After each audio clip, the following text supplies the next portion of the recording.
the mighty continue to silence the meek with far greater weapon than before.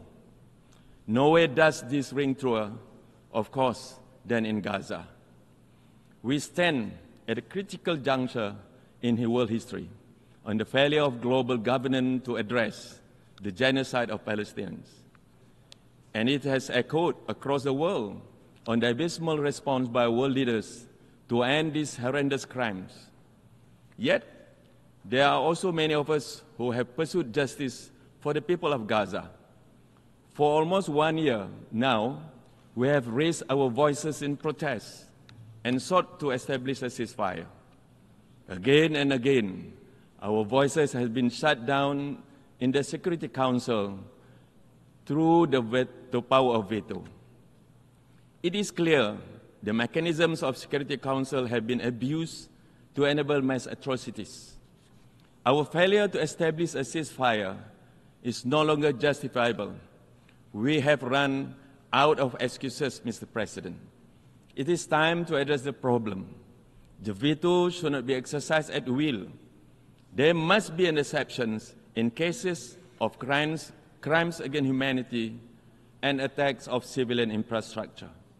We must commit ourselves towards reform United Nations. Justice begins with ending impunity and ensuring accountability. For this to be realized, the undemocratic veto must be limited or abolished altogether.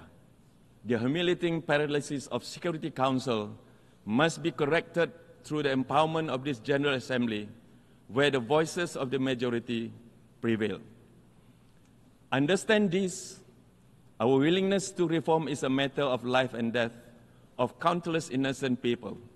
There are children dying between missile strikes and between the words that we speak today. Mr. President, the theme of this General Assembly session is leaving no one behind. In the spirit of this effort, it fills us with hope to see the state of Palestine seated among us today.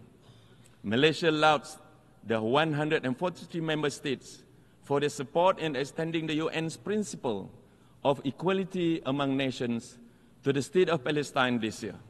And we strongly urge the remaining minority to join the majority. It is time to realize Palestine's right to statehood and full membership in this assembly.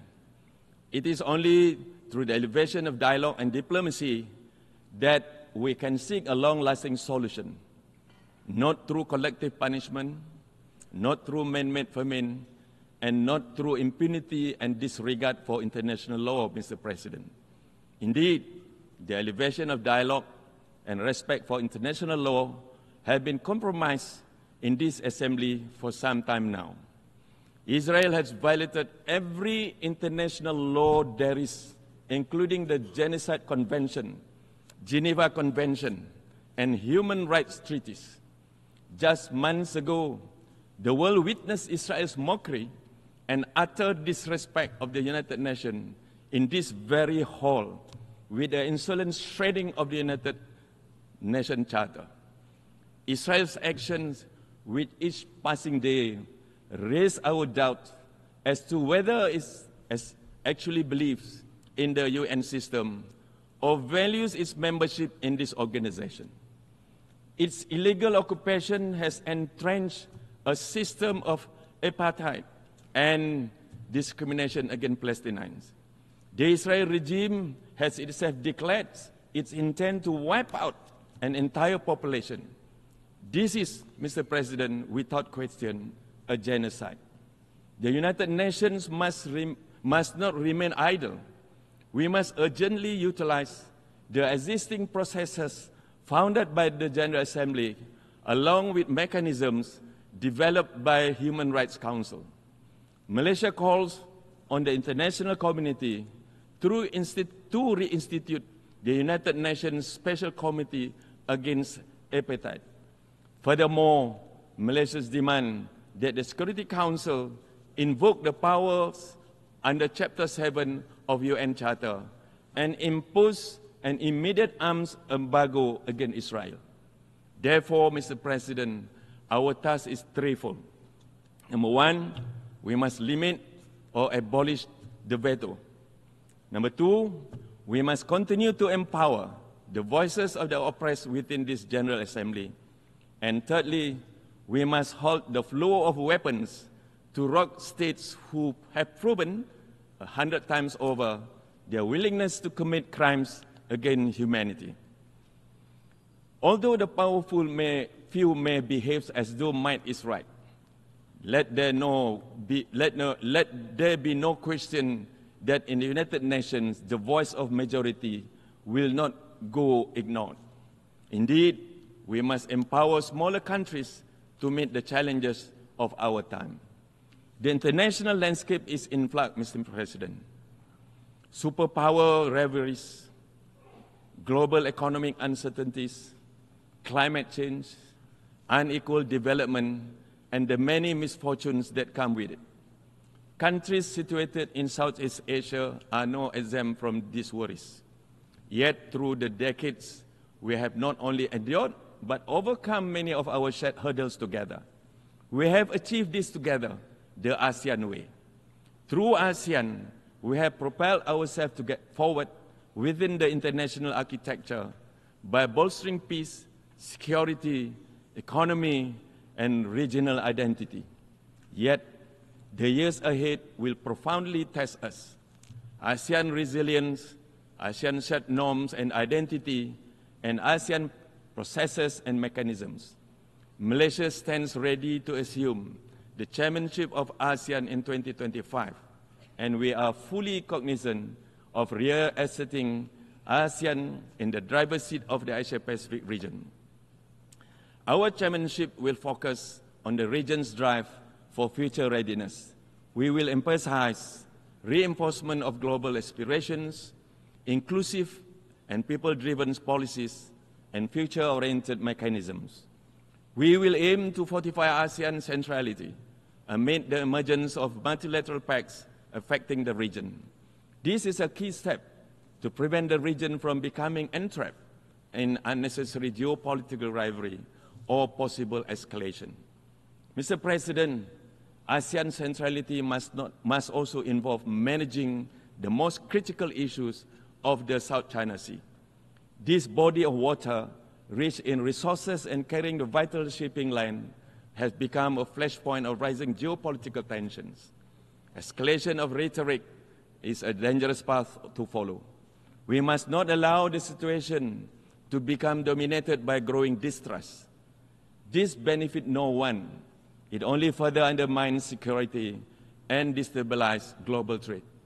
We must collectively pursue a different vision of South China Sea, a future in which this region is a zone of peace, stability, and cooperation. We must adopt a collaborative approach embedded in diplomacy and dialogue. Thus, I call upon all countries to abide by the UNCLOS in the conduct of maritime governance. We must prioritize peaceful coexistence. This is also one of the many reasons the member states must continue to work together with regards to Myanmar. We will push for stronger humanitarian assistance and adherence to the ASEAN 5-point consensus to seek solutions. We will do it as one. The diversity of our region, far from being an obstacle, is symbolic of our power to build bridges.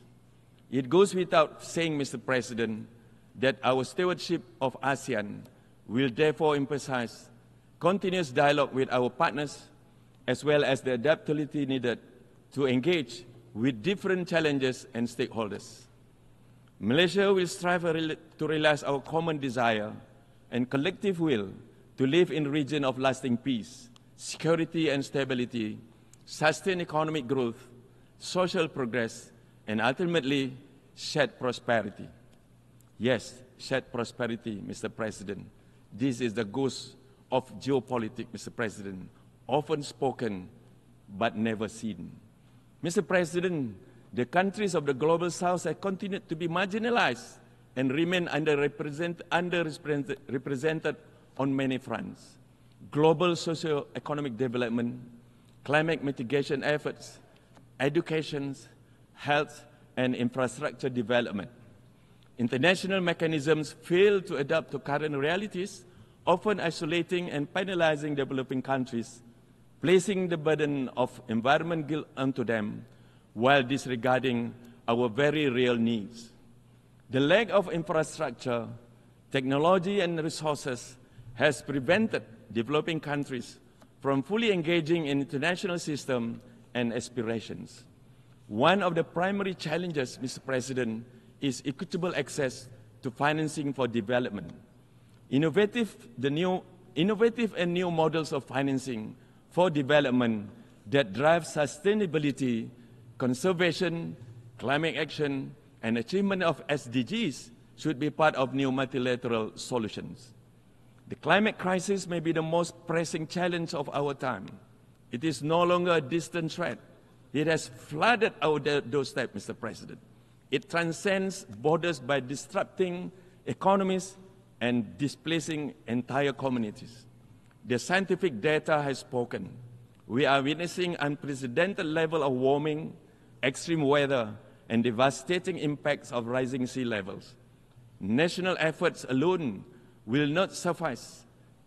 The climate crisis requires global solution in the form of climate financing, technology transfer, and capacity building. We must continue to push for a just and equitable approach, the meeting of the development needs of the Global South. At the same time, Malaysia advocates the importance of Global South unity. We have a broader vision of promoting peace, development, and stable multipolar order through the empowerment of the voices of the South. The countries of the Global South hold massive potential to further the pursuit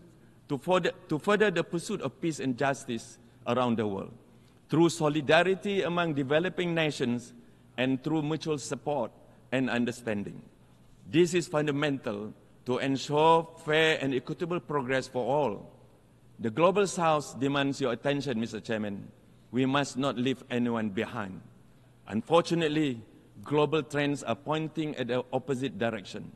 Around the world, we are witnessing an upsurge in hate speech and violence toward minorities. The past few years have been shadowed by the rise of Islamophobia in particular. We are appalled by the alarming trend of hatred, intolerance, and acts of violence against Muslims. This cannot continue, Mr. President. In the era of globalization, there is room for everyone to coexist. And it is our job, under the banner of a united world, to ensure that peace will prevail. We must take action now. Malaysia urges for the prompt appointment of the UN Special Envoy to combat Islamophobia. We stand ready to support any efforts undertaken by the UN towards nurturing dialogue between communities that will promote worldwide acceptance and understanding. While Islamophobia is a threat to Muslims, broader issues of hatred against the followers of any religion will undermine the universal values of justice and peace that we all vowed to protect. Mr. President, we stand on the eve of the 80 years of United Nations. We have achieved wonders together. Ours is a story of the modern successes of humankind. Together, we have delivered food to the starving. We have eradicated diseases. We took decisive actions against apartheid and in the 20th century, and we must do it again now. Let our commitment to justice never fail, no matter how formidable the task. Let there be no doubt the question of Gaza is a direct test of the capability of the United Nations. Let this 76-year-old issue not age into a century of our failure to uphold justice. We strongly call for an end to the occupation and for the Israel regime to comply with the decision of the International Court of Justice. Mr. President, let our dreams of free Palestine live beyond today and beyond the words that we have said. Thank you very much, Mr. President. I thank the Minister of Foreign Affairs of Malaysia. I now give the floor to His Excellency